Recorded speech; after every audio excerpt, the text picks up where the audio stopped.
Wow, I haven't made a non-gaming video in a really long time. Anyway, a while ago I was using Picasa. It's this thing that Google made before Google Photos. Anyway, I searched it up and it was killed by Google in 2015. But that got me thinking, what other products were killed by Google? So I searched it up and someone made a whole website to track it. So I decided to look at every single killed or out of service product that Google has made. And there are a lot of them. So I'm going to split this video into a lot of parts, maybe like 3 or 4. So let's get into this. Let's start with products that are going to get killed off soon, like Google Chrome apps. Dying in about a year, they were extensions to Google, like dark mode for Google Docs, or downloads for Grammarly and Honey, but no one really used them, so they're dying. Next is Android Things. Dying next January, Android Things was an OS for smart home gadgets, so basically just Google Home before Google Home. And again, no one really used it. That's a trend with a lot of these.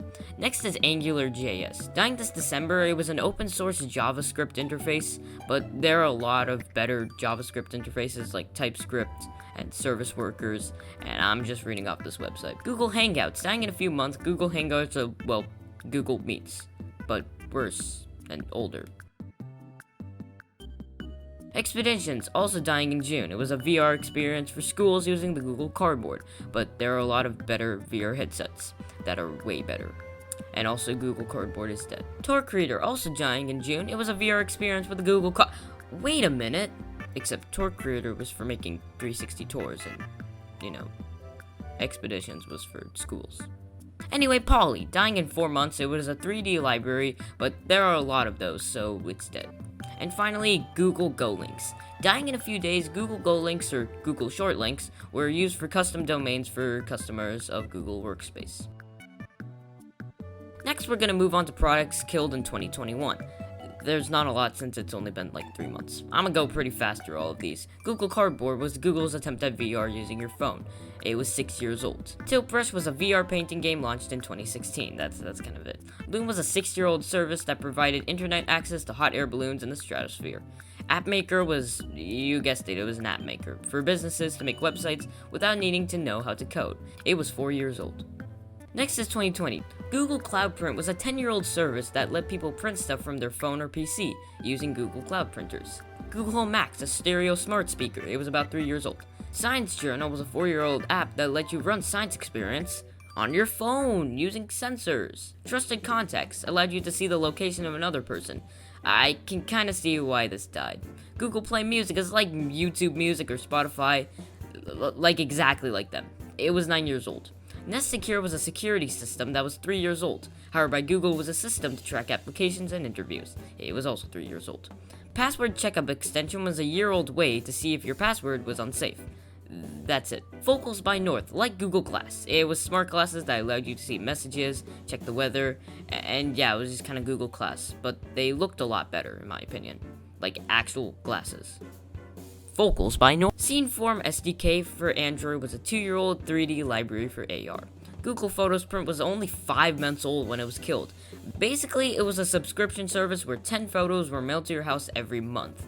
But they were just randomly chosen, so no one liked it. Pigeon Transit was a transit app that told you the condition of trains, like if they're crowded, unsafe, delays, and stuff like that. It was 2 years old. Enhanced 404 pages. These were 11 years old and they showed you suggested URLs on 404 pages. Shoelace was an app to find groups with people of the same interests. Wait, doesn't Facebook do that? It wasn't even a year old. Neighborly was an app to help you learn about your neighborhood by asking people and finding out about services. It was 2 years old. Fabric was a 5-year-old platform that helped people make apps and grow their businesses. Material Theme Editor was a plugin for Sketch apps that was killed a year ago. It allowed people to customize their material theme because it's the material theme editor. Google Station was a 4-year-old service that gave Wi-Fi hotspots in public places. One Today was an app that let people donate $1 to an organization a day. It was 7 years old. Androidify allowed people to make Android avatars. It was 9 years old. Google Fiber TV was an IPTV service that people got with Google Fiber. It was 7 years old. And that's all the killed products in 2020. On to 2019. Field Trip was a 7-year-old app that was like a virtual tour guide. It provided facts about places nearby. Google Correlate, an 8-year-old service that showed you how strongly search terms correlated with each other. So the Tide Pods, and poison control calls, I don't know. Google Translator Toolkit was a 10-year-old application that allowed people to manage translations from Google Translate. Google Fusion's Table was another 10-year-old service for data management with charts and graphs and stuff. Google Bulletin was a news service for your neighborhood. It was 2 years old. Turing Bird was an Area 120 incubator project. Area 120 is a testing group for 20% of Google products. Turing Bird helped people compare prices. It was a year old. Game Builder was a 5-month-old 3D game environment for making games without needing to know how to code. Datally, or Datally, I don't know, or Triangle was an app that helped you manage space. It was 2 years old. Google Clips was a clip camera that took interesting photos using an algorithm without you needing to do anything. It was 2 years old. Google Daydream was a 3-year-old VR platform for Android phones. YouTube Leanback, an optimized version of YouTube for TV or desktop where videos played automatically. It was 9 years old. Message Center was like a web console for Gmail to manage spam messages. It was 6 years old. Follow Your World allowed you to register points of interest on maps. It was 8 years old. I destroyed my microphone. G Suite Training provided interactive videos for 20 G Suite products. Oh yeah, G Suite is a collection of cloud tools. It's actually now called Google Workspace. It was 6 years old. YouTube Messages, a 2-year-old DMing service on YouTube. I remember actually seeing this button when I started making videos in 2018. YouTube for DS is YouTube for DS. Wow! Works with Nest API. Interesting name, but a 5-year-old service that allowed external services to access Nest products. Google Trips, mobile app for playing trips. It was 3 years old. Hangouts on Air was a way to host a video call while streaming it to YouTube. Dragonfly was a web browser for China since they have like a billion restrictions. It was not even a year old. Google Jump was a 4-year-old cloud-based VR experience for making 360 media. Blog Compass was a blog management tool. It was 9 months old. Aereo, no, not the cookie. It was an app for people living in places around India to order food. It was 2 years old. YouTube Gaming, YouTube for, get this, games! They now have it as just a thing on the side of YouTube. Google Cloud Messaging allowed developers to send messages to other servers. It was 7 years old. Data Saver extension for Google was a 2-year-old extension to reduce bandwidth. Inbox for Gmail, improved inbox for Gmail. It was 4 years old. Google Plus, a social media app for Google. And it died because Google tried shoving it down everyone's throats to the point where you needed a Google Plus account to comment on YouTube videos. It was 8 years old. Google URL shorteners were... What do you think? Do you remember goo.gl? Yeah, it was just kind of that. But u2.be still exists. So, whatever. Google Spotlight, a 5-year-old app for award-winning stories and mobile VR headsets. Google Allo was an instant messaging app with special features, like a virtual assistant. It was rebranded as Google Chat after 2 years. Google Notification Widget, also known as Mr. Jingles, displayed alerts and notifications. That was it. It was 4 years old. YouTube Video Annotations, I remember these. So you know end screens?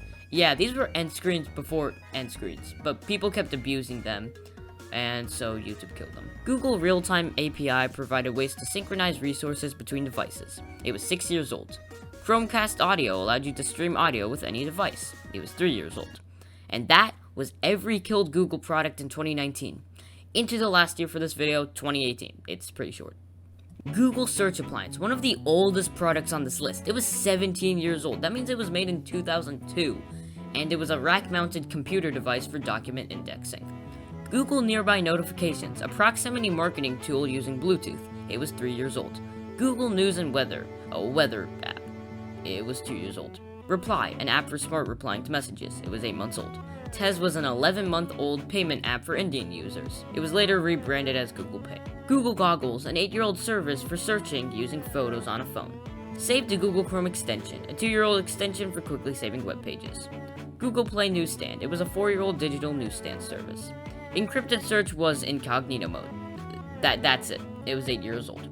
QPX Express API, a 3-year-old API to find better flight information. Google Site Search was a 9-year-old service for websites to have custom search fields. reCAPTCHA Mailhide was a service to protect emails from spam bots by requiring a CAPTCHA to send an email address. It was 8 years old. Oh, hello. And finally, Soundstage. It was a year-old VR sandbox for music. And that's all the killed Google products from June 2022 to 2017. But there are still a lot more products, so subscribe with notifications for part 2 whenever it comes out, hopefully soon. Anyway, until next time, goodbye.